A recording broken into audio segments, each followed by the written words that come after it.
Greetings, hero. It is I, your friendly neighborhood Rabbi John Carrier, and I am here today to let you ask me anything you like about Passover. So if you are just joining me for the first time in one of these live sessions, this isn't going to be your everything you wanted to know in 90 seconds or less. We're gonna hang out for a while. We're gonna luxuriate. We're gonna marinate in a delicious Passover sauce or something. I feel like I'm making a brisket already. The reason I'm doing this is that Passover, as of this recording, Passover is like 8 days away. It's a week from tomorrow night. And I want to make sure that if you have any kind of burning questions or remaining questions or chilly questions, I don't know, about Passover, that you get to ask them here. I will give you my best and most thorough answer that I can to help you have the most meaningful experience of Passover that you possibly can. And if you've not seen one of my videos before or listened to the Jew Curious Show podcast, whom I really love to serve are Jew curious people. And this is a lot of different types of people. So, listen for your name. Maybe you are considering converting to Judaism and you've been curious about it for a while. You're making that commitment maybe to go the next step and join our family. That's very cool. That's something I did many, many, many years ago. Maybe you've been Jewish your whole life, but you haven't been back to the synagogue in a while, if ever, right? This is your birthright. This is something that you are, whatever point in your life you are right now, you're curious about, how do I find a way back in, or what have I been missing? And maybe nothing. I don't know. Maybe you live a good life without it. But I like to think that the wisdom that we have, the traditions that we have, the rituals that we have are just custom made, or let's say evolved over the course of about 4,000 years to give you a life of greater meaning, joy, human connection, personal growth. It is all there at your fingertips, and that's why I like to teach who and when and where and how often I like to teach. So maybe none of this describes you. Maybe you are a Christian person or a Muslim person or someone who is really dedicated to not a Jewish faith, but you're curious about the Hebrew roots of your own traditions. And this is a place that's welcoming for you as well. Or perhaps you're just a spiritual seeker, and I've been that myself. Been days gone by, and you're just trying on different things to see what might work for you.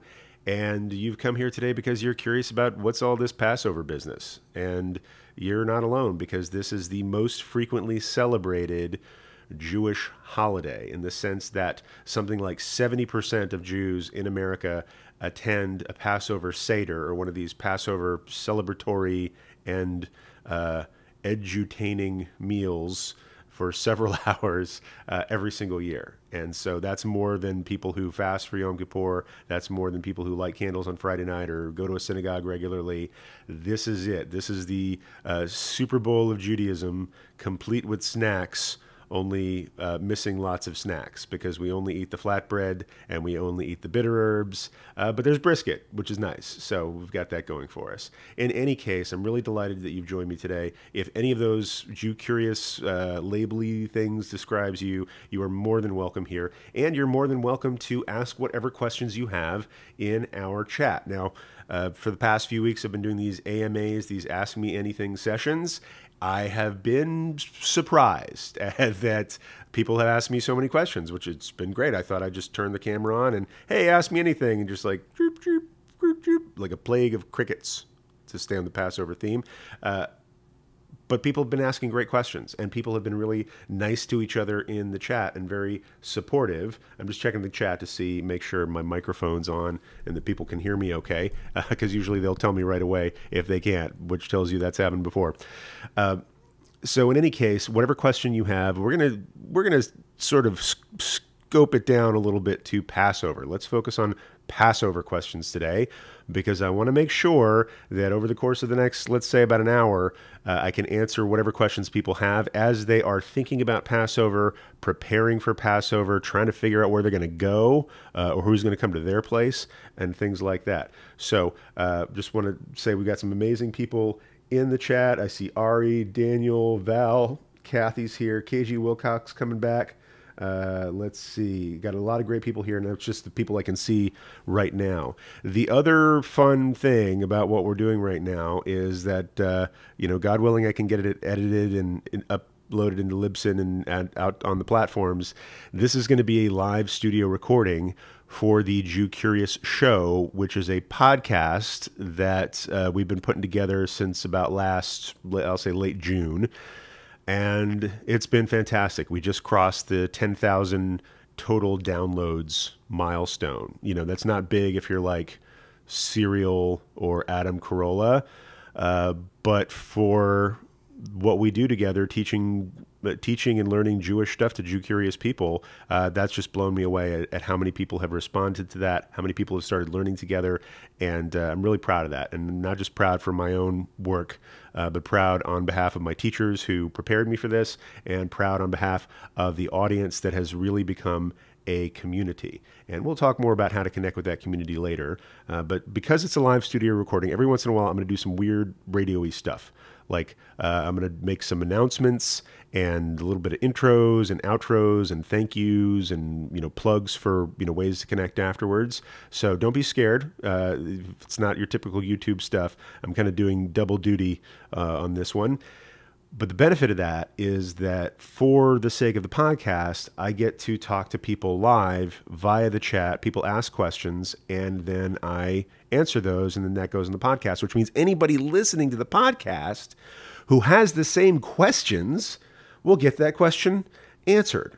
So the first thing I'm going to do, now that you're prepared, that you are in the live studio recording audience of a podcast, I'm going to do some intro announcements and things like that, and then I'm going to say hi to the wonderful people who have joined us in the chat. So can't wait to give some high fives and start answering some questions right away. So let's do this.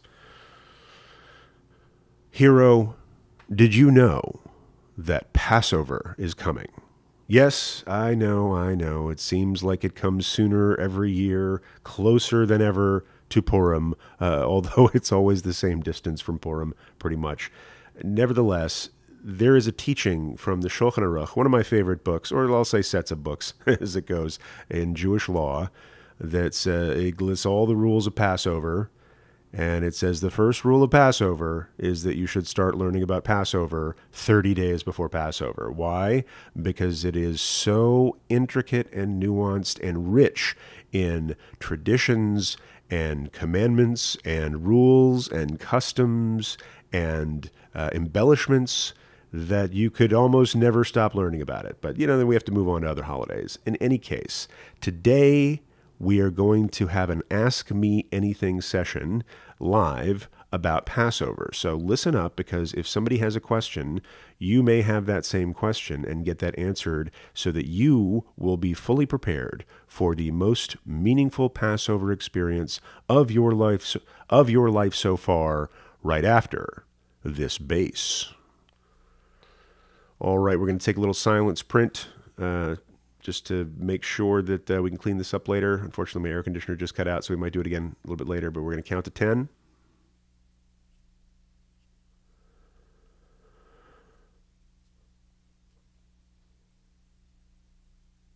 Thank you, Ron. Thank you, Joey Weissenberg and the Hadar Ensemble, for those inspiring opening beats. And thank you to our live studio audience. We have made Minyan and then some here on YouTube. And so these people are here live to ask me whatever questions they have about Passover. And we're going to see how that goes, Hero. But most of all, thank you for listening to the Jew Curious Show. If you would like to be in the live studio recording audience of a future episode, check us out on Facebook. Check me out on the YouTubes. Go to youtube.com, look for Rabbi John with an H, Carrier with 3 R's, and you can see all the upcoming live events we have scheduled where you can jump in, ask your questions, get them answered, and have the answers to your questions shared with anyone else who might have that question listening to the Jew Curious Show. And with those expressions of gratitude, I am going to jump into the chat and say hello to everybody who is joining us this morning. Let's see, we've already been pretty busy. I need a Discord server or something. I don't know if anybody knows what that is. I barely know what that is. So we've got Kathy right on right away. We've got Kathy here from California. Karen is coming in from Philly. Jason Brown, shalom from the Emerald Isle of Ireland. Welcome, Jason. Carla's here from SoCal. Aaron, nice to see you. Aaron and Val, welcome. Nice to see you as well, Val. It's nice to see everybody. So I'll just stipulate that right now. But I'm still going to say hi to Miriam and to KG Wilcox and to Ari, who says, I am still cleaning the kitchen. Thank you, Ari. If you ever finish cleaning your kitchen, you are welcome to come over and help me start cleaning mine. I'm kind of a last minute dude, but all blessings of strength and the powers of observation to catch all those little crumbs. And I'm happy to learn with you today, Ari. Daniel Martinez, nice to see you there. Brandy, welcome to the chat. Very nice to see you here, Brandy. I'm seeing many familiar faces from the Jew Curious School, which, you don't have to be in the Jew Curious School to learn with me, but we do have a good time, and I'll tell you more about that later. Let's see who else is joining us today. All right. I think I've covered all the people who have made themselves known publicly. Oh, there's Dorothy Sue. Welcome, Dodie. Good to see you. Ryan Alexander, glad to have you back.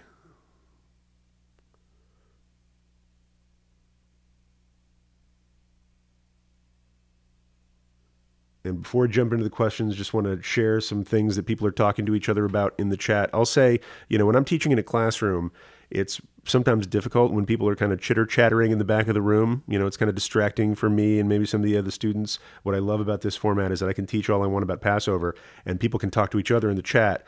Doesn't bother me at all. In fact, I love the community that we are building through these Q&A sessions of people just getting to know each other. That's what I'm, I like teaching Torah, don't get me wrong, but that's, I think what I'm most proud of is our building a community around learning together. So before we jump into questions, I just want to make an observation about some chitter chatter that's going on. Ari is expressing, frustration, world weariness perhaps, of cleaning for Passover, cleaning. And Daniel says, I know, me too. And they're sharing, once you see those crumbs, you can't stop seeing those crumbs. And it's a temptation just to get into every nook and cranny with a toothbrush. You want to make sure you get all the chametz out of your house. That's one of the rules for Passover, is that you can't have any chametz in your house. And by chametz, we mean leavened bread products that are made of wheat or barley or spelt. I don't even know what spelt is, but I hear it's a thing.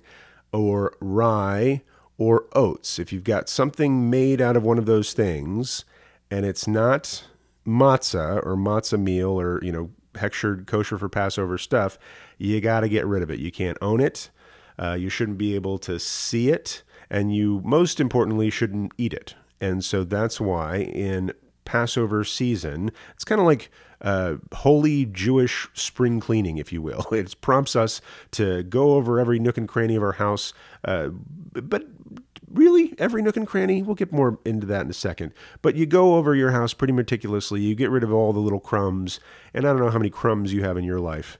That's a different comment, I think. I don't know how many crumbs you have in your domicile. I have a couple of small kids at home, and I'm also a slob. So I've got lots of crumbs in my own right. Not going to just blame the kids on this one. There are crumbs in places. There's crumbs in the kitchen, those little crumbs on the floor, corner of the floor under the cabinet where they always seem to hide, maybe under the dishwasher perhaps. And then we've got a dining table where kids sit, and so there's crumbs under that. And there's a carpet, which means there's crumbs in the carpet. And so you get into every little nook and cranny where there might be a crumb, and you try to get rid of that stuff as best you can. And there's a midrash on this that said we're not just talking about the bread when we talk about chametz. Chametz means leavened stuff or puffed up stuff. And there's a very old teaching. I did not invent this. This goes to way back in the day, that when we're getting rid of chametz, the puffed up stuff externally, we are also getting rid of the, let's say, puffed up stuff internally. The chametz in our own souls or in our hearts is considered those puffed up qualities of ego. Some people call this arrogance or hubris or egotism, what have you. That this, when we're getting rid of all the leavened things, that have more volume than they have mass, let's say, that is a lesson in how we remove those things from our own character so that we can be more humble and more modest, and that's a great way to walk in the world. But it does have people going crazy about the cleaning. And so I'm going to make a little PSA here. If I can help some people out, I'll share a teaching of one of my great teachers, Rabbi Elliot Dorff, who says, he says this every year to the rabbinical students and then some, he says, people, dirt is not chametz, right? That's different. We're just talking about crumbs and croutons and bread slices and stuff. Don't feel like you have to surgically disinfect every nook, cranny, jot, tittle, and iota of your house. We're just trying to get rid of bread. And so he says this because he knows that people get terribly anxious about cleaning everything thoroughly. Point of fact, you don't necessarily have to clean a room if you never eat there.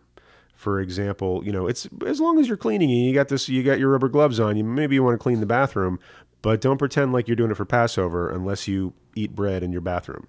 In our house, we have a rule, no eating in the bedrooms, right? So, I can't take a sandwich to bed. The kids can't, let's say shouldn't, hide candy and stuff under their pillow. They do sometimes. But generally speaking, there's no eating kind of outside the major eating areas, the dining room, the kitchen, the living room. Sometimes we have snacks when we're watching TV. That's okay. And so we're only focusing on those areas of the house where we eat. Right? You don't need to clean the closets necessarily, unless you're in the habit of stuffing sandwiches into your pockets. And I'll say guilty. Sometimes I'm running out of the house and I need to take a sandwich with me. I put that sandwich in my pocket. So you might need to, shake out your pockets a little bit. You might need to clean your car. You might not. Do you ever eat in your car? If not, then you don't need to clean out your car looking for chametz. But if you do eat in your car or you have children who eat in your car, you might want to, take this opportunity to vacuum the crumbs out of the seats and the carpets and things like that. But my point is, do not harm yourself by going insane with the cleaning. It is a spiritual discipline. It is a spiritual exercise. We're cleansing our homes, just like you might say we cleanse ourselves on a fast day. This time we're doing it to the place where we live, the place that embraces us within the harsh world. And so we're taking care of that. But the Torah says, God gives, it's in Deuteronomy, Moses tells the people, God gave you these laws to live by, right? Which makes a lot of sense. These are the laws you live by.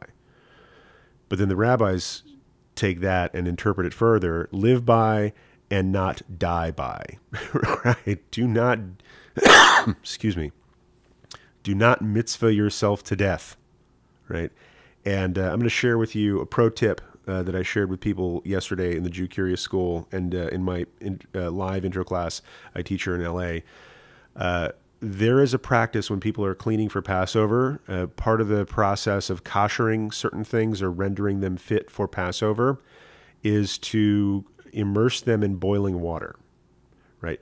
If you have some pots and pans that you normally use on the stove, you fill them with water and you put them to boil, and that's how you remove any trace chametz. Any other kind of utensils, you might put your silverware or something down in the boiling water, and some people will even clean their counters by pouring boiling water over them. And I'll say, if you're pouring boiling water over everything in your house, it starts to look a little bit like a medieval siege, right? Just like dumping the hot lead down on the enemies climbing the wall. But it can also be very dangerous in the sense that if you're pouring boiling water over your countertop, some's going to spill on the floor. And God forbid you're walking around with a big pot of boiling hot water and you slip in a puddle on the floor, right? That would be an example of dying by the law and not living by the law, God forbid. And so I'm going to share this pro tip with you that I got from one of my teachers, Rabbi Yehuda Hausman, Orthodox rabbi who teaches halakha and kashrut and things at the Ziegler School. And he said, I discovered one time when I was on a trip, I was, flying out someplace. I think maybe he had an interview, scholar in residence weekend or an interview at a synagogue, and he had his suit had gotten wrinkled in his suitcase. And what he did was he took out the steamer. He had a little travel steamer, and he steamed the wrinkles out of his suit. And he says, wow, that's really effective. And then he takes a look at this thing and opens up the manual and discovers that the steam coming out of this steamer is hotter than boiling water. It's above the boiling temperature for water. And so he thinks, every year I watch my parents and other members of my family pour boiling water over everything to make it fit for Passover. And it always struck me as terribly dangerous. What if we just took this steamer and steamed out our counters? You don't even have to put it right on there. You just kind of wave it over, and the hot steam hits all those surfaces that you might want to pour boiling water on. It's way less water wasted. It's probably way less energy wasted than boiling a big pot of water. It's way safer, and it accomplishes the same thing. And so if you're in the mode of cleaning for Passover, if you're tempted to pour boiling water on everything, I recommend, you can get on Amazon for about $20, a travel clothing steamer, and that will set you right.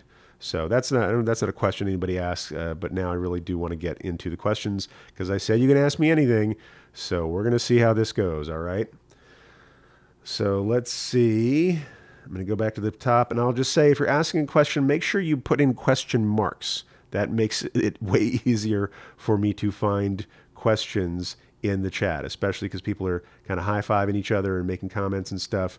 Make sure if you have a question you want answered, there is a question mark, that little punctuation.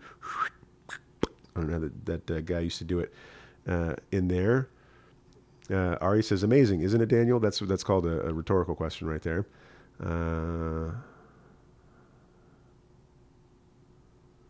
Let's see.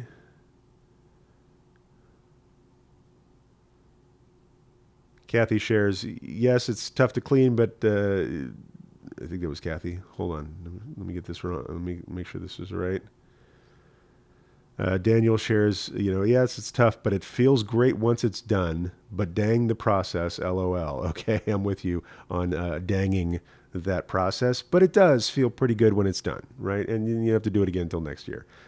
You can clean your house anytime you want, but no deep chametz removal. KG Wilcox shares, pet peeve, evangelicals who put on seders and add Christian commentary. How can we discourage that? And so I want to address this because this has come up in a few different communities that I'm involved with. Christian seders, let's say. And I'm not going to single out evangelicals per se. Yes, and I don't really know what the borderline of that is anyway. But is it okay for Christians to do a seder and then add stuff to it? And I will say that many years ago, I attended a Christian seder, and there was actually a guy I know who was a practicing, I don't know what the right term is, sort of messianic pastor. And he was a Jewish guy. Like, he grew up in a Jewish family. His parents were, his grandparents were Shoah survivors. And some point in his life, he decided to become a Christian. And so he taught Christianity from a Jewish perspective, and I think self-described messianic, and invited us to a seder. And they were friends of ours, right? These were neighbors across the way from us. And I'm like, well, how can I turn that down? And so there are certain parts that I'm not going to agree with, but I'm there to observe. And yes, so I've witnessed what happens when you have a seder that is, we'll say about 80-90% like a regular Jewish seder, and then there's some additional Christological imagery and things like that. And I'll say I was grateful for the opportunity to learn about this with him, and yet, first off, I'm not going to stop people from doing what they're going to do. There's certainly we don't have the numbers to say, okay, we 15 million Jews are going to tell 1 billion or 2 Christians what they can and cannot do around their dinner table. There's plenty of stuff that Christianity has, we'll say, borrowed or inherited from Judaism and then made their own over time. I'm looking at you, communion, right? We every Friday night and Saturday afternoon, we make kiddush with bread and wine, and it looks a little bit like communion, but then those elements were taken and then modified to have a very different but deeply meaningful for Christians sentiment to them, and that happened a couple thousand years ago. Another thing that Christianity inherited from us and then made their own, baptism. As Rabbi Adam Greenwald teaches, John the Baptist of the Gospels was probably actually known as John the Mikvah guy, right? Because we have mikvah for spiritual cleansing and for marking transitions in our lives. And then they took that as a way to mark the transition from being not a Christian to a Christian and calling that baptism. Somebody asked on the chat a few weeks ago how I feel about Christians wearing traditional talitot or prayer shawls. And so I'm going to say, look, if you're going to be a Christian, and I'm not going to tell you how to be a Christian, right? That's for you to figure out. If you're going to be a Christian, be a Christian. You don't need to add to it from the spiritual vocabulary of another totally viable but separate religion. I get that, communion's been around for a while. Mikvah's been around for a while. You look at the Gospels, and a lot of it is, I'm going to say about 80 to 90% of it you could have read in Pirkei Avot or the Mishnah, because that's where Jesus was learning from, was from those same rabbis in that same era. But it does feel a little bit like what the kids call cultural appropriation, when in our day and time, evangelicals are discovering Jewish rituals and then co-opting them and adding kind of a Christian, sorry, I hit my microphone, I'll get kind of animated there, adding kind of a Christian schmear to it, in the sense of saying, okay, this is a Jewish thing, and we're doing it because it helps us feel closer to Jesus. And look, if you want to feel closer to Jesus, I fully support that for you. It's not my thing, but I want you to express yourself spiritually in the way that you see fit. What you should know is that a lot of Jewish rituals that we do today were never done by Jesus. Growing up as a Jew, as a learned Jew, a couple of thousand years ago, he wouldn't have known from a modern prayer shawl today. Back then, people just put fringes on the corners of their garments because they wore togas. Like, people had four-cornered garments. They didn't have the Ashkenazi-looking prayer shawls that we have today. And so going to a prayer shawl store, buying them out, which drives up the prices of prayer shawls for the rest of us, I think. That's my econ background. Buying them out, it's true fact, more Christians buy talitot than Jews, just by the math. Taking off the blessing, taking off the atara, or making your own and putting on an atara, putting on a blessing that includes the name of Jesus, when Jesus never would have worn one of those things. And then, it's well and good as long as it lasts. But then there are people who are interested in doing Jewish practice as Jews, and they go on Amazon to buy a talit, and they order it, and they're really excited, and then they go to the synagogue for the first time wearing their talit, and somebody has to kind of tug them on the sleeve and say, the blessing in your tallis has the name of Jesus in it, right? And they had no idea, because a lot of people who are just donning a talit for the first time don't read Hebrew. But because this symbol, this ritual object, has been co-opted and altered and then mass marketed, it is now interfering with the practice of Jews who want to be Jewish. So if you want to be Christian, be Christian. I will just say, if you're trying to do Jewish things because you want to connect to Jesus, just be real clear that a lot of the things that we do, Jesus would have never have done, because Rabbinic Judaism has continued to evolve for the last 2,000 years. So we haven't really touched on Seders yet. So I'll say, yes, it's quite probable that Jesus experienced something like a Passover Seder. Many people ask, was the Last Supper a Passover Seder? Because they look at the calendar, and pretty much every year, Passover and Easter are super close together. And so maybe, if the Passion of the Christ, that whole Holy Week thing happened, in the same time of year that it's now celebrated on the calendar, then yes, maybe it happened around Passover. I did read an excellent letter written by, I want to say, an Episcopal bishop or archbishop by means of educating his flock, clarifying, going sort of point by point through the events of the Last Supper and making it super clear that the Last Supper was not a Passover Seder. Because I believe it happened on a Thursday, and there are certain elements to it that, he would not have been tried. If that was Passover, he would not have been tried and executed when he was tried and executed. And so it's not possible that the Last Supper actually fell on Passover, but it did have a lot of different elements to it. There was bread being passed around in a ceremonial way. Don't remember if it said it was unleavened or what.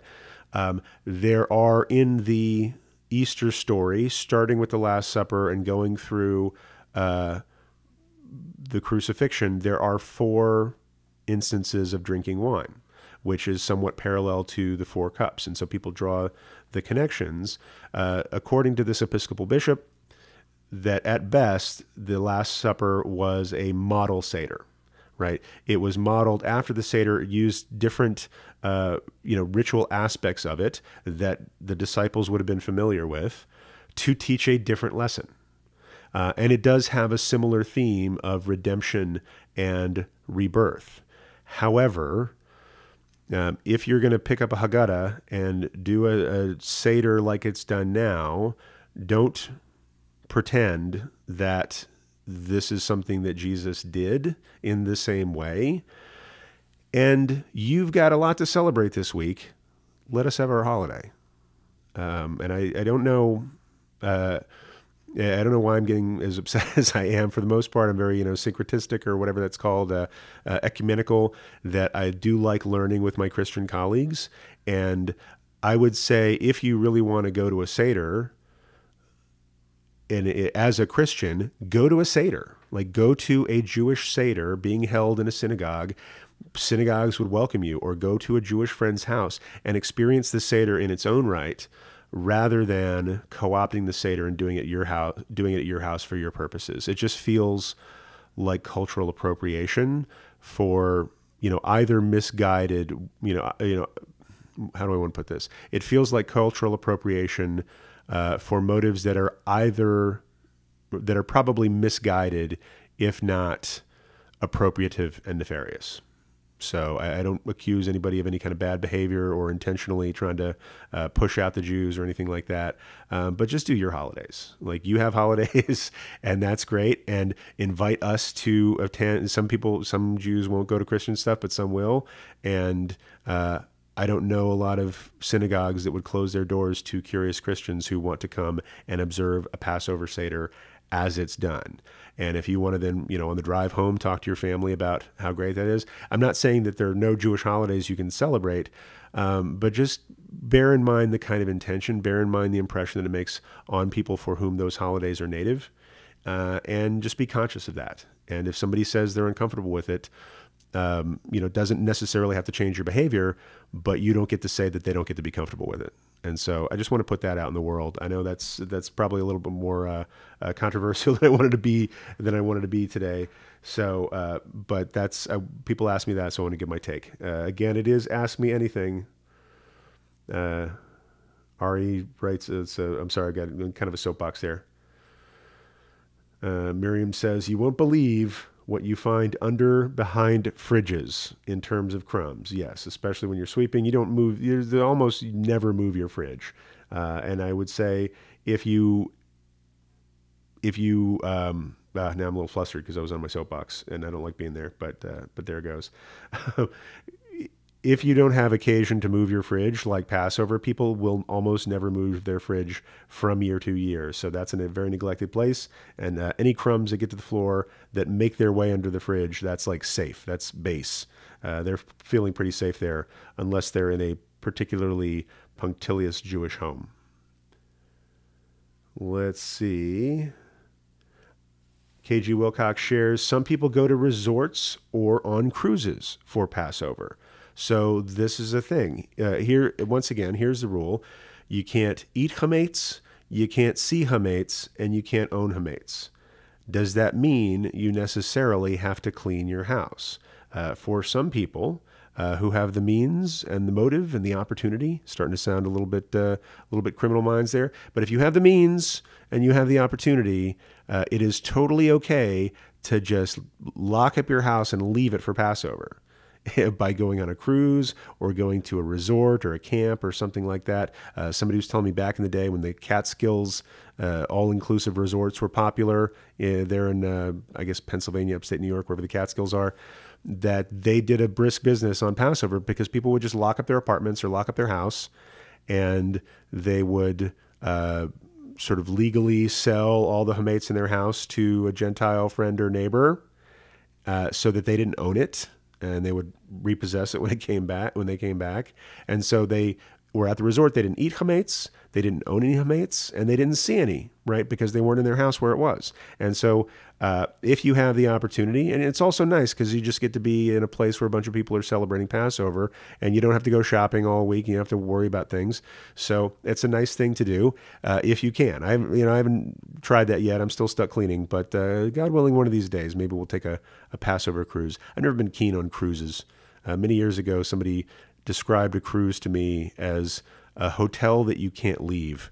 And it's made me a little bit weirded out about cruises ever since. So, but other people say they're wonderful. So maybe I'll try a Passover cruise sometime. Miriam asks, is it disrespectful to eat matzah when it's not Passover? I'm just addicted to them. Always loved crackers, but they taste better and are more filling. Usually have less salt in them too. No, matzah isn't only for Passover. You can eat it year-round, and most grocery stores think that we do. I don't know if you've been to a grocery store. God willing you have. If not, then maybe you're an infant or have people shopping for you. That's nice. But if you've been to a grocery store during a Jewish holiday, pick a Jewish holiday. Purim, Rosh Hashanah, Hanukkah. For every Jewish holiday in a place with let's say a non-zero Jewish population, they will put on these big holiday Jewish food displays with all the stuff from their kosher section, put it on an end cap. And every single holiday, they have matzah. Because I guess according to supermarket buyers, Jews eat matzah for every single holiday and year round. So if you haven't noticed this, you'll start noticing it right after this Passover. But it's totally okay to eat matzah when it's not Passover. So here's the thing. When it's Passover, if you're going to eat bread, well, let me rephrase this. If it's Passover, there is a mitzvah to say that's a positive commandment to eat matzah. Like it says, you should eat matzah to remember the affliction of slavery. So you have to take at least one bite of matzah during Passover. If you're not a matzah person, and I know this isn't you, Miriam, we're talking about maybe a matzah addiction, perhaps. That's okay, I don't judge. You have to eat at least one bite of matzah for Passover, and then you're done, right? You don't have to eat it anymore, just like one good bite at the first Seder, and then you have fulfilled your obligation. Throughout the rest of the week, you can eat all the matzah you want. You just can't eat any bread that's not matzah. And then throughout the year, you can eat matzah or any other kind of bread. And so if you take a look at the 4 questions in the Magid section of the Seder, it says... it's sorry, a little brain fog there for a second. In the Magid section of the Seder, the storytelling part, one of the parts that people remember the best is the 4 questions, and this is often a song that is sung by the youngest person present who's capable of singing the song. Manishtana, manishtana, halayla hazeh, etc. And one of the questions is, one of the questions is, on all other nights we eat matzah or chametz. Why on this night do we only eat matzah? And so just buried into the Haggadah itself is the notion that you can eat matzah any time of the year. It's not considered disrespectful. I am starting to feel a little bit chafed that they put out matzah on Rosh Hashanah because they think that's like, hey, that's the food that you guys eat all the time. But there are some of us who like it all the time. I think it's, for me personally, it's great in soup. Like whenever I have leftover matzah after Passover, and I'll probably won't eat it for a month or two, and it's like hardtack. It keeps, right? Just watching a video on hardtack the other day. So it'll keep for a while, and so after Passover, I don't want to see matzah again for a week or two anyway. But then somebody brings in some chicken soup, and there's nothing like chicken soup with matzah crumbled up in it, especially if you don't have any matzah balls. It's like a good soup cracker. People make matzah brie. It's this great recipe where it's not exactly like matzah French toast, although people make that too. But you take matzah and you crush it up, and you soak it in water till it kind of puffs up a little bit. That's not the same as leavening. Once matzah's baked, it's okay to get it wet because it's already considered done in matzah. So you take the matzah, you crush it up, you put in a little bit of water to soften it, and then you drain that out, and then beat some eggs, and then mix the eggs in with the soaked matzah, and it makes this stuff called matzah brie, which is kind of like a starchy, eggy thing that's good with savory toppings. It's good with jelly and sour cream and whatever have you. But that's a popular thing is matzah brie. A couple favorites at our house is we have those. We don't get salami throughout the year, but on Passover we get the kefir pea salami and make sandwiches with the matzah. But my favorite far and away is matzah pizza, and I keep it simple, right? I just heat up the oven, take some matzah, lay it out, take some kosher for Passover spaghetti sauce or pizza sauce, spread it over the matzah, sprinkle it with some mozzarella and some Parmesan, and bake that. In a pinch, I'll nuke that, and then I will most definitely eat that matzah pizza. I don't eat it for the rest of the year, but on Passover, that's most of what I eat, which is probably why I'm in the shape that I'm in. So we'll move on from there. Let's see. Ari asks, what's with the round matzah and why are they so expensive? So good question, Ari. This is they're not expensive because they're round. They're round because they're expensive. Does that make sense? No. This is a special kind of matzah called shmura matzah. Shmura just means watched. So when you get the big boxes of the square matzah, and I'll say don't be buying box if you're getting ready for Passover. Don't buy matzah by the box. Buy it by the case, because there's some places where you can get a case of matzah for the same price as a box of matzah. And so I get the cheap stuff. That's just me. I've been got mouths to feed, right? So I get the cheap stuff that's all cut and square and standardized and flat and boring. Not knocking you, matzah. Don't be jealous. You'll have your revenge in a couple of weeks. Trust me.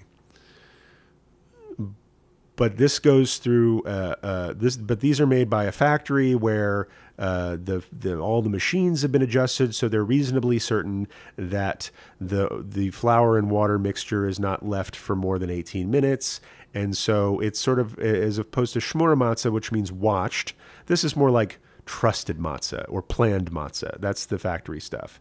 The shmura matzah actually has somebody standing there watching it, and they're more, I'll say, handmade. I mean, there might be a factory process to it, but they're round because somebody makes the dough and water mixture, ladles it onto, I guess, a flat stone or some baking device or something, and then they watch it to make sure, before they ladle it out, they watch it to make sure, a human being is a part of that process as opposed to just a conveyor belt and a computer and a machine.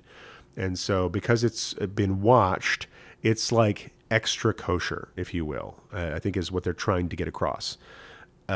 So I'll say that this is not strictly necessary, although there's a lot about kashrut and how some people observe it that isn't strictly necessary. This is sort of a belt and suspenders kind of thing. It happens to make really good matzah that feels a little bit more authentic to the Middle Eastern fleeing slaves kind of motif. So that's why a lot of people for their Seder, they'll get the shmura matzah, the more expensive matzah, again, that happens to be round, and then they'll eat the regular stuff for the rest of the week. But for the Seder, it's nice. You're having people over. Get the nice stuff. Me, I've never really bothered with it personally. It maybe tastes a little bit better, but it's expensive because it's watched. It's like the difference between kosher and glatt kosher, right? And so if anybody's ever wondering what glatt kosher means, it just means not only has the animal been processed not only is it a kosher animal that has been processed and harvested in a kosher way, but it has been further inspected that it doesn't have any kind of blemishes on its lungs or wherever else that would render it unfit for sacrifice to God. That's what glatt kosher is that there's a different standard of kashrut when you're harvesting an animal to just eat it than when you're harvesting an animal for sacrificing it in the temple, which we don't have anymore. And so at some point, somebody decided, like, okay, it's, kosher is kosher, but how about glatt kosher? Why don't we feed our family the same way that we would feed the priests in the days of the temple? And so we're going to go by that higher standard. Some people don't drink milk unless they know that only Jews were milking the cows, and you will pay more for that, right? Because there are more people observing the process. Is it necessary to consider yourself keeping kosher? Absolutely not. However, some people think more is better, and if strict is good, stricter is better. And if that makes you feel closer to God, go right ahead. Nevertheless, shmur matzah is nice matzah. It's tasty. It looks a little bit more, Middle Eastern, if you will, because it doesn't look like it was stamped out in a factory in Brooklyn. So if that's something you want, go right ahead and grab that. I see Chad in the chat. Good morning, Chad B from LA. Nice to see you, buddy. Let's see.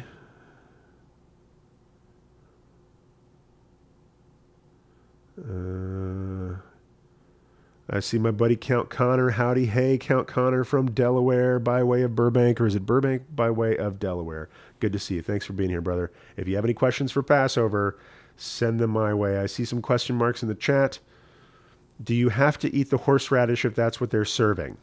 I'm going to say, is this a Jewish question necessarily or an etiquette question? Here's the thing. There is a mitzvah to eat maror, that is a bitter herb, with your Seder. And we know this because there's a blessing for it, al achilat maror. If you're going someplace so you should eat a bitter herb. In many places, especially in the United States, which is mostly made up of Ashkenazi descendants, who probably dug these roots and stuff out of the cold ground of Poland or wherever horseradish comes from. And so that's the typical bitter herb at many Passover Seder tables. If you are going to eat a bitter herb and that's the only thing being served, eat the bitter herb. If you absolutely cannot tolerate it, and horseradish isn't for everybody, what I would suggest instead is that you can rely on the nature of blessings in the Jewish tradition, that if somebody else says the blessing, Baruch Atah Hashem, etc., al achilat maror, and then eats the maror, and you say amen to their blessing, it's as if you have eaten the maror yourself. Kiddush works exactly the same way. I know they in synagogues, they like to pass out little thimblefuls of wine and grape juice and stuff like that. And some people feel like they haven't done Kiddush if they didn't get their little cup of juice. Point of fact, if one person in the middle of the room makes Kiddush and then drinks wine and everybody there says Amen, it's as if everyone there had accomplished that mitzvah themselves. And so if horseradish is off the menu for you, you can't tolerate it or you're allergic to it, I wouldn't bring your own bitter herb, right? Because especially when it comes to kashrut and Passover, unless you know the host and they've asked you to bring something, don't bring anything. I learned this the hard way when I wasn't really hip to Passover rules, and somebody invited me over for Passover, and I thought, this is a good friend of mine. I really want to contribute something nice. So I was working downtown. I went to the Godiva chocolatier, got a really nice box of chocolates to bring to the Seder, and didn't realize that they weren't kosher for Passover. And so this really nice, gentle, wise, loving friend, welcomes us in. And then I've got this box of something that's not kosher for Passover that I'm trying to give him during Passover. And one of the most polite human beings that I know is very gently trying to express the idea that I have to leave them in the garage. And just because he, couldn't have them in the house, and he was also teaching me something, but he did it in the kindest way. I wouldn't say he was going to be rude. All this is a hard lesson for me that unless somebody asks you to bring something over for the Passover Seder, don't bring anything over for the Passover Seder unless you're reasonably sure that it's, kosher for Passover and things like that. Because originally I was thinking maybe you should bring your own romaine lettuce or something, but I'll just say don't bring stuff to a Passover Seder unless you've been asked. If you absolutely cannot eat the maror, wait for them to say the blessing and then eat the maror, and wait for them to say the blessing, al ha'achilat maror, and then you say amen, and it's as if you had eaten that maror and you have fulfilled the commandment vicariously. So hopefully that helps you out with your maror concern. Ari's asking a great question. What about beans and lentils? Are those chametz too? In fact, they are not. So beans and lentils are not chametz. However, there are many people who do not eat them during Passover because they're in a different category called kitniot. So many, many years ago, the rabbis in, let's say, the European part of the world, the Ashkenazi authorities, were often concerned that we weren't strict enough with ourselves, and that if we weren't very strict with ourselves and how we observe the commandments, we might do something that might not be, let's say, against the letter of the law, but might give a bad appearance or might lead somebody to break the law accidentally, right?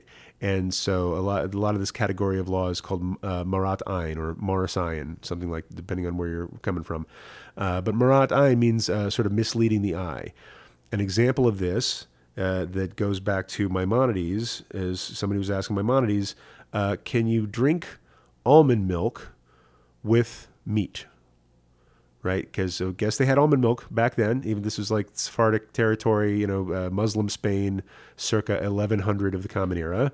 Of course, they had almond milk. I'm sure they had a lot of almonds. They figured out how to milk almonds back then too. And so somebody says, I like milk. I like steak. Can I have almond milk with steak? It's not technically milk. And what Maimonides said was, so yes, you can. It's not milk, but just to avoid the appearance of drinking milk with steak, because if somebody sees the almond milk, they may think, milk and meat, back on the menu. Yes, let's go do that. And then they go pour a glass of regular milk and eat it with steak, God forbid. Or they may think, that Maimonides, he's not really serious about being Jewish anymore. Let's go make fun of him. Let's judge his community, da-da-da-da-da. So Maimonides said, instead, what you need to do is make it clear that you're drinking almond milk by putting some almonds on the table next to it to avoid that appearance of breaking the law.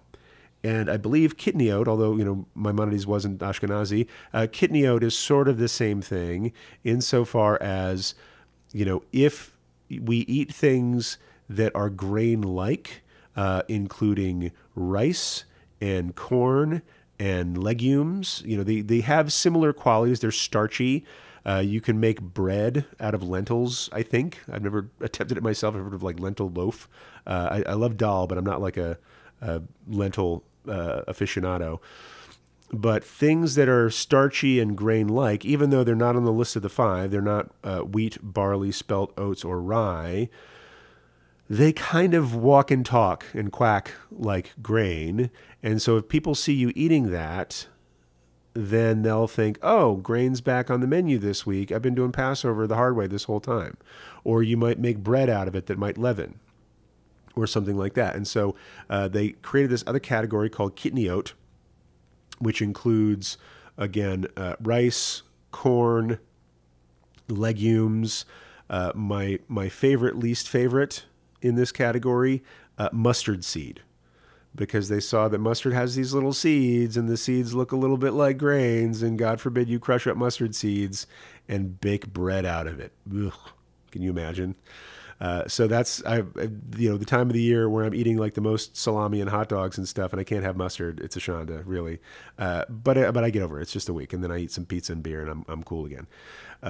So all these are not chametz, but in Ashkenazi households and communities, these are off the menu as well, but not in Sephardi communities. And so some people will joke, yes, I'm an Ashkenazi Jew, but on Passover I'm Sephardi. So there's like, but I like to eat rice and things like that, and I don't want to hold my kidney oat. So yeah, that's probably not a very nice joke, but it happens all the time. Doesn't make it right. I should stop that. So anyway, this includes anything like beans. It includes peanuts, peanut butter. It's off the menu, unfortunately. Almond butter is cool. Get some kosher for Passover almond butter. You're all set for the week. The hard thing about holding by kidney oat, that is, not eating these things, in the United States of America, the two most frequent food additives in any processed food are corn and soybeans. And this has a lot more to do with politics than it does about Jewish law. And I'm not an expert on all the ins and outs of farm lobbies and Monsantos and whatnots. But I do know that because of things way beyond my control, corn is hyperabundant, soybeans are hyperabundant, and so these are the most common food additives in processed foods today.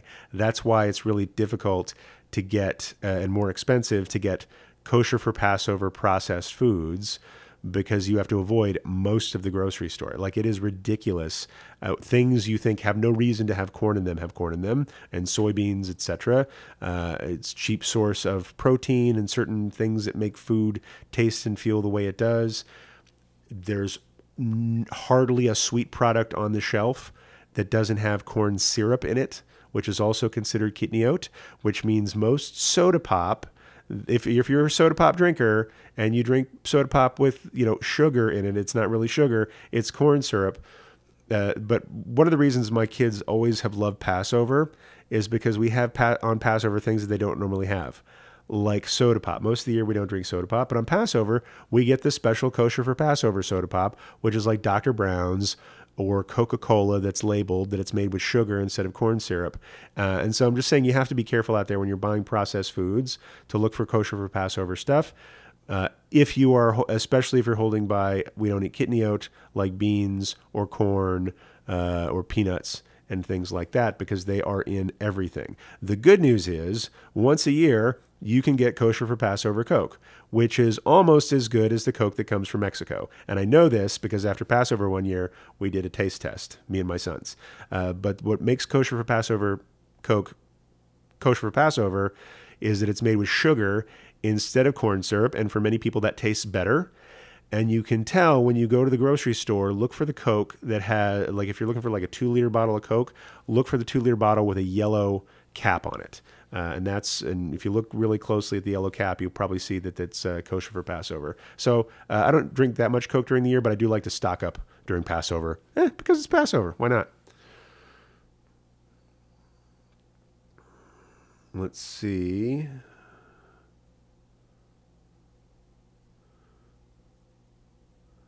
Let's see what else is going on in the chat. I've got props up top for Matzah Pizza. Mosiol, I don't know how you say that name, but I'm going to try anyway. Mosiol says, Matzah Pizza rocks. It sure does. And somebody's giving a shout out to matzah lasagna. It is a thing. There's, you can take the sheets of matzah. Again, you probably soak them, or maybe you don't. Maybe you just layer it and then it bakes. I love me some matzah lasagna. If you're from the Southwest, like I am, you could probably do some sort of matzah enchilada bake. Just layer it in like you would layer tortillas in an enchilada bake. One thing that I heard about for the first time this year, it was a rabbi who was criticizing this concept, matzah tiramisu. Or I usually say tiramisu because I'm a snob, but but he didn't say matzah tiramisu. He said matzah tiramisu. And it took me a second to figure out what he was talking about. This is tiramisu, presumably made out of matzah instead of ladyfingers. I guess you can take the matzah, soak them in liqueur or amaretto, or whatever it is you soak the ladyfingers in to make a tiramisu, and then the whipped cream is kosher for Passover. Get a little pure cocoa powder, you're good to go. But the way he said it, matzah tiramisu, I immediately shot back. That is my favorite Japanese director. Just down from Akira Kurosawa is matzah tiramisu. So I'm sorry, that's probably culturally ignorant thing to say, but I said it, and it's live, and I'll edit it out later. But that's why you get to hear the blooper reel. Let's see.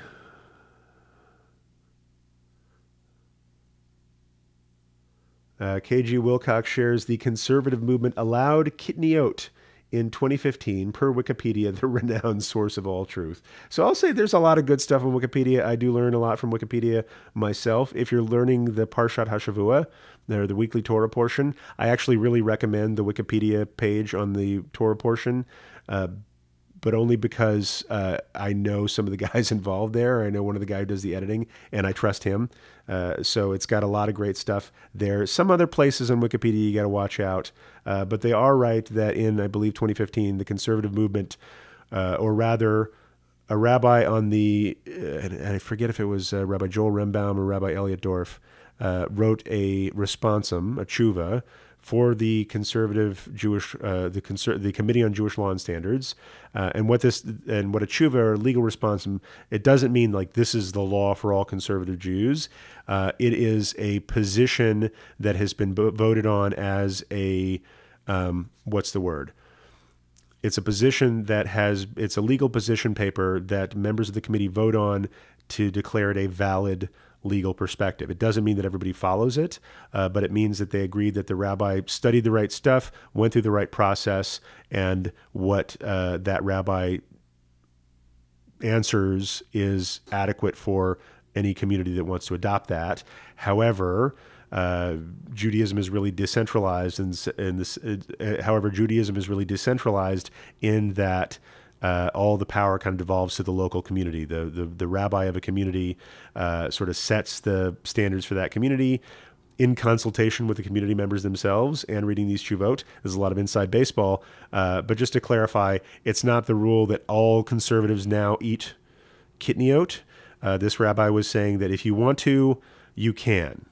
And I remember this rabbi telling me about passing this tshuva. Sounds painful, but he was telling me about getting this tshuva passed in front of the law committee, and felt a real triumph about it. And then he went home, and his wife said to him, "Congratulations, dear. You're very smart, and you're a very good rabbi. We are still not eating kitniot this Passover, just to be clear."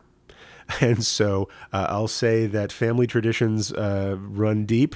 And while it's permissible from this perspective for conservative Jews, maybe even of Ashkenazi extraction, to eat kitniot, even that tshuva itself says you should not fight with your family. Like if your family doesn't want to eat kitniot, then don't fight with them. If you're going to a Passover Seder, it's good to be clear on, what, if they ask you to bring food, especially, to be clear on what the standards are. If you are hosting a Passover Seder, it's always good to ask people, like if you're not eating kitniot, you don't really need to ask because, you're not going to be making it or serving it. But if you're okay with eating or serving kitniot, and you invite other people to your house, you should ask just to make sure that that's something that they're going to be comfortable with. It's just a polite thing to do, that you don't put them in an awkward position, because there are many people who still don't eat kitniot. I was sharing, I think in another context, so stop me if you've heard this one, that a couple of years ago, there was an article by a rabbi praising the virtues of cannabis, which is now legal in more and more states in the United States. And this particular rabbi lives in one of those states. And he said, this is wonderful. I think maybe next Passover, instead of the 4 cups, we should have the 4 joints, right? It has the same purpose. It elevates joy. It makes us curious. We ask really off-the-wall questions. And so maybe it's not such a bad thing for Passover. And of course, he declared it. You have to, as people ask, is it kosher for Passover? He says, of course it is. Is wine kosher for Passover? As long as it's, you can't make brownies out of it or anything. Not with, regular brownies. You can make Passover brownies, I guess. You do you. But watch the edibles, people. They can kind of sneak up on you, I've heard. But of course, anytime a rabbi permits something, there's a rabbi to forbid it. And there was another rabbi who took a look at the case of cannabis, I guess based on somebody showed it to him. And he looked through it and he says, "What's with all these seeds?" "Ah, it's kitniot," because they were just like mustard seeds. And he said, "If it's got all these seeds, it's kitniot. We're not going to have it." So again, 2 Jews, 2 different opinions on cannabis for Passover. Let's see.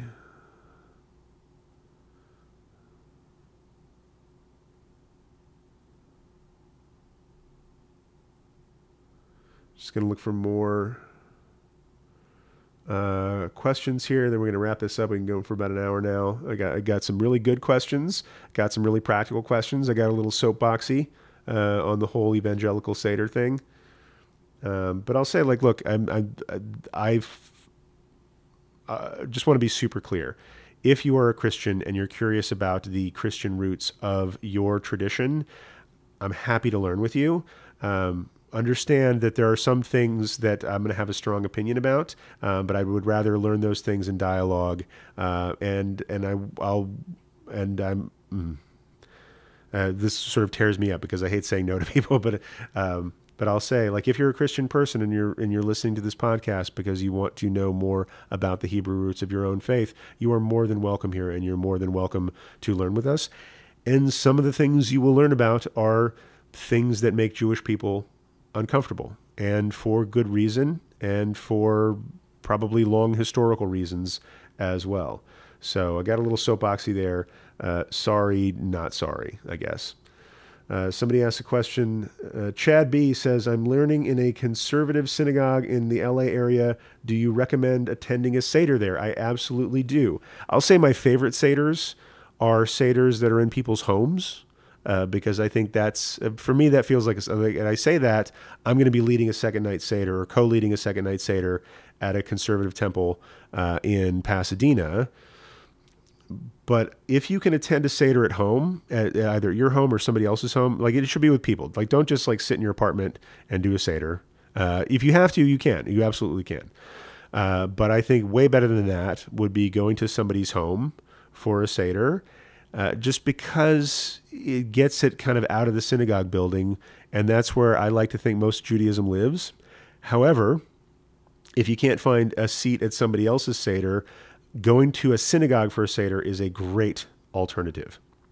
And I'll say to anybody out there watching this, if you are interested in a second night Seder and you are accessible to Pasadena, the Pasadena Jewish Temple and Center is holding a second night Seder that is open to anyone. All you need to do is RSVP so we know how many matzah balls to roll out for you. So check that out. If you're looking for a Seder, be delighted to learn with you. Just make sure you RSVP first. As I was sharing with them, we have this story in the Torah of Moses leading the Hebrew people out into the wilderness, and immediately they started complaining that there was not enough food. They missed the onions and the cucumbers and the meat and the flesh pots, and some translations have flesh pots, of Egypt. Right? They missed all the delicious food in Egypt, and their tummies were grumbling in the wilderness. And Moses turns around and says, stop with your grumbling. I told you all before we left, you have to RSVP on the temple website, or we won't know how to bring enough food. Sorry, I screwed up the punchline there, but you get the idea.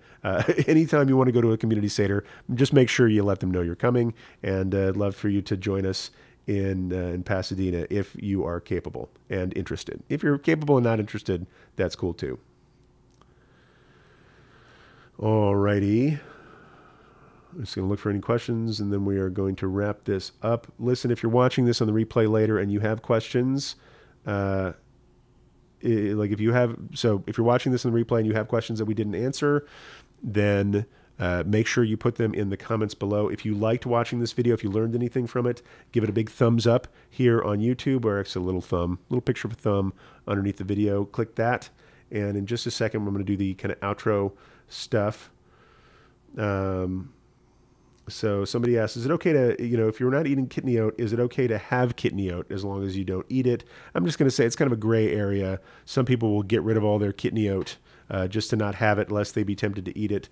Some people will sort of set it aside, but you don't have to sell your kitniot.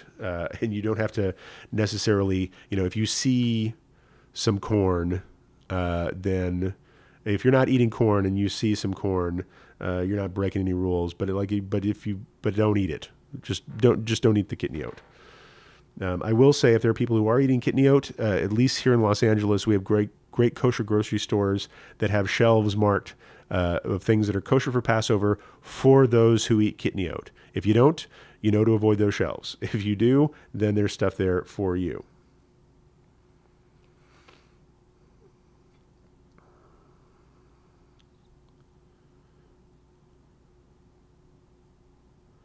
Okay, everybody, thanks for the great questions today. Thank you for your learning. And I'm just going to wrap this up. Before I wrap it up, I just want to share a couple of things. Let's see what I want to share, because still getting good chats that are coming in. Chad's going to come by and say hi. Brandy shares, I love the home Seder I went to a few years ago. It's like a dinner party with stories, singing, and dancing. I love it. I haven't been to a dancey Seder. I have been to a Seder where people hit each other with onions. Not like the baseball kind of onions, but like the green scallion sorts of thing. It's kind of a Persian thing. Before we wrap up, KG Wilcox asks, if you're selling... KG Wilcox asks, if you're selling your hametz, do you have to sell it to someone outside your house? Excellent question.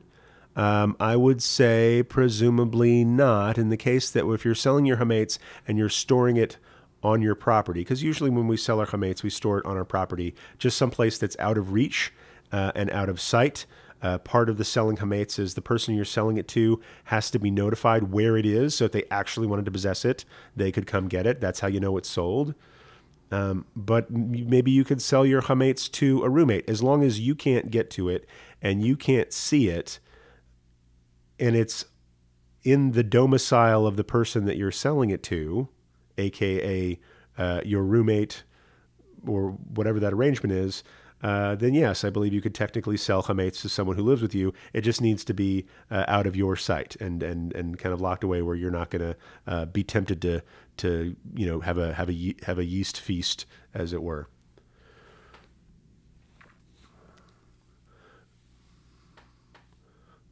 So listen up, heroes. This has been, in my mind anyway, a great discussion about Passover. So listen up, heroes. This has, in my mind anyway, been a great discussion about Passover. I told you to ask me anything, and you absolutely did. So I hope you got something out of these answers. And hero, if you are listening to this podcast on your listening device, I hope you've gotten something out of this as well. If you would like to join us for a future live studio broadcast, whether Ask Me Anything or on a particular topic, check out my channel on YouTube. That is youtube.com/Rabbi John Carrier, all kind of smushed together. And you'll see what things we have coming up, and you can join us for one of these live discussions.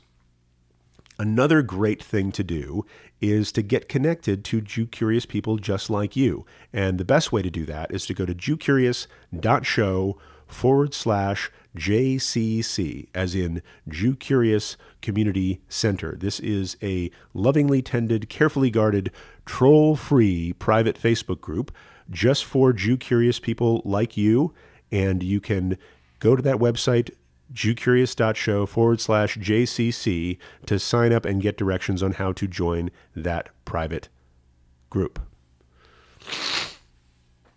Finally, I just want to give a shout out to my friends and students in the Jew Curious School. We've been doing a lot of live broadcasts for the last 2, 3, 4 weeks now, and I've been really proud of people who I learned with in the Jew Curious School showing up in these live sessions and being just really kind hosts in the chat zone that tells you the kind of people who are taking classes at the Jew Curious School. And I mentioned the Jew Curious School because if you're looking for Passover learning, we just wrapped up a 4-lesson, let's say, mini course on Passover, where it comes from in the Bible, how do you prepare your home for Passover, how do you host a Passover Seder or attend a Passover Seder, and some pro tips I have about how to get through Passover meaningfully and in one piece. And those were all recorded. So if you're a member of the Jew Curious School, you can watch all of those and everything else that's on there at your leisure. And we're actually going to have one more lesson today in the our Introduction to Judaism course. That's a 6-month course that we have. That's a complete introduction to Judaism.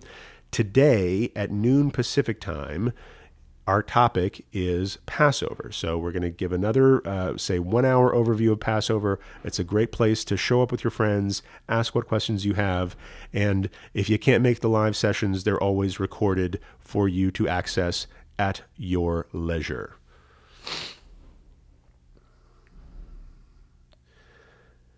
And not for nothing, it is the Jew and blah, blah. I'm not going to go there. So I'll just say, Hero, thank you so much for learning with me about Passover today. Until next time, peace. Okay, I'm going to hang out for a minute just to see if there's any more questions that come up. Thank you, Ari and Kay and KG Wilcox and Brandy and Chad and Miriam and Alex. And I'm just trying to make sure I don't miss anybody here. Mokul. It's like soul. Mosol. Scottish Gaelic for my song. Mosol. Okay. I'm gonna keep trying, but I appreciate it. Let's see. Got so many great people here in the chat today asking some great questions and some lurkers. I'm sure there are people watching this who I can't name names because I didn't see you. I saw Carla. I saw my friend Eric on here today. Dodie. Western Kosher is a great market. It sure is. I also like Cambridge Farms and Super Sal if you're a Valley person like I am. Missed this question. Must all matzah eaten on Passover be unbroken? No. Good luck finding exclusively unbroken matzah. I'll say for the Seder, you should start with like 3 whole pieces. That's a nice thing to have. You need to have 3 matzot on the table and enough matzah to go around that everybody can have some.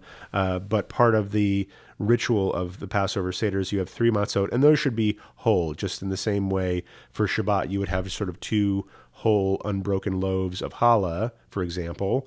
On Passover, for the ceremonial piece, you should have the unbroken matzah until you go and break it, because there's a part where we actually break the middle matzah.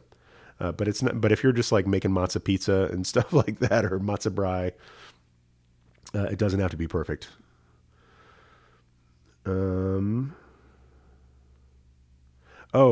Miriam asked this great question, and let's see. So Miriam asked a great question. I'm sorry I missed this, and maybe if I can, I'll splice this back into the podcast if I ever get it off the ground. But Miriam in New Hampshire asks, isn't it rude to invite yourself to a Seder and putting someone on the spot?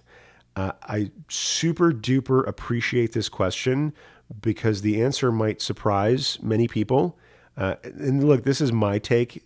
Different communities might have different standards of etiquette and things like that. In my experience, nobody is going to be upset with you for asking if you could attend their Seder. If the answer is no, they'll tell you they have a full table, right? Because some people really pack it to the gills, and they'll say, I have 30 family members coming over. I really don't have a single other chair. Maybe I can help you find somebody else. But there is, and sort of, I'll say, kind of American Protestant, what have you, culture. It is considered rude to invite yourself to somebody else's party or wedding or things like that. You don't want to be a party crasher. I'll say for a Seder mitzvah like this, for like a holiday meal, it's a mitzvah for somebody to host you. And when and maybe they don't know that you need a place. And so if you ask, hey, do you have an extra seat at your table? You could be helping them do a mitzvah, right? And they could be very grateful for that. So I find it less of a thing in Jewish culture that people get upset if you invite yourself to stuff. People are always happy to extend hospitality, and likewise, don't be upset if they say no, right? Because they'll just be on it. The part that's sort of the give and take. You get to ask, they get to say no if honestly it would put them out or they don't have another room. But all the time, if you're concerned about this, if you're looking for a place to go and you feel shy about asking somebody, go to a synagogue, go to a rabbi that you know, or reach out to somebody in your area to say, like, do you know of maybe a list? Sometimes synagogues will have a list of people who have seders that are open to new folks and how many seats they have. The Miller Introduction to Judaism program is doing kind of a seder match right now. And so we'd like to make sure that everybody gets to. In fact, there's a place in the Haggadah, Halach Ma'anya, where it's like, this is the bread of affliction that our ancestors ate when fleeing Egypt. Let all who are hungry come eat. Right? That's baked into, pardon the pun, the Seder. Let all who are hungry come eat. And so, by and large, overwhelmingly, people will hyperextend themselves for hospitality on Passover, and it's not rude to ask at all. I will say it's not going to be perfect. Of course, like Jews are just like everybody else, only more so. There will be people who don't like having their hospitality imposed upon, and those people are rude. But I don't judge. They were raised the way they were raised. So yes, it's not going to be perfect all the time, but I'm going to say by and large, the sentiment within the Jewish community, as distinguished from the, let's say, larger average American community, is that it's not considered rude to invite yourself over to a Passover Seder. Don't invite yourself to somebody's wedding, right? And in some communities, like if anybody's out there, they'll bring you into the wedding too, but not necessarily everybody. But don't invite yourself to somebody's birthday party. Don't invite yourself to, $1,000 a plate political fundraiser. But for Passover, absolutely. It's not considered rude at all. And if somebody says no because they just can't, don't you take that as being rude either. So I'm really glad you asked this, because this comes up every year, especially in my introduction to Judaism class, where people aren't familiar with how open we are on Passover. Let's see. All right, I think we covered. So Daniel says, Rabbi, do the hametz need to be sold to somebody not Jewish, not living in the same home? I think we just covered that.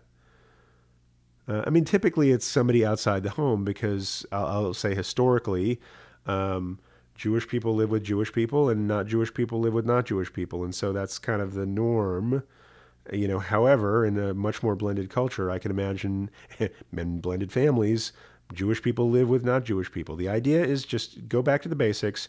You can't own it, you can't eat it, and you can't see it. If you don't own it and you can't see it and you don't eat it, you're fine. And the selling of hametz is just the ownership part. So however you sell your hametz, if it accomplishes those other things, you are copacetic.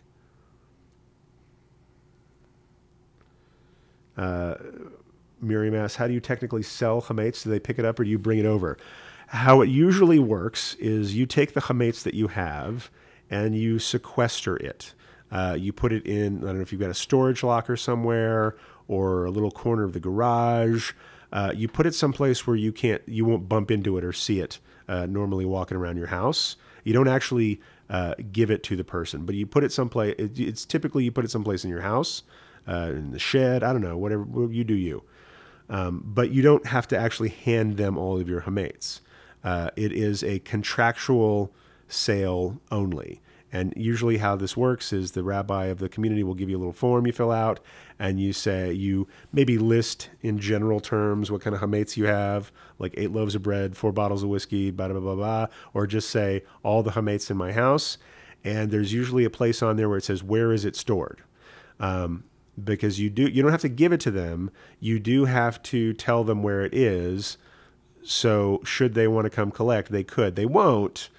But it's not really a sale if there's not any possibility that they could come collect on it. So you fill out the form, you tell them what you're selling, you tell them where it is in your house.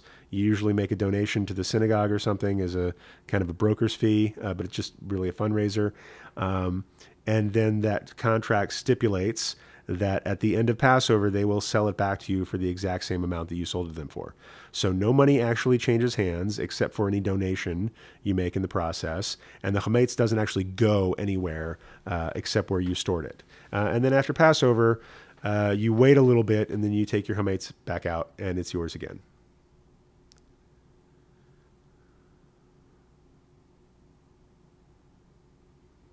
All right, everybody, this has been a great session. I really appreciate the frank questions. I appreciate people's stress at cleaning for Passover. The struggle is real, y'all, and this is reminding me that I got to get into it pretty soon. I think I'll probably start like right after Shabbos. I got to get through Shabbos. There's a bar mitzvah this weekend that we got to take care of, but right after that, I'm going to start my cleaning and shopping. So until next time, everybody, really appreciate your being here. Peace.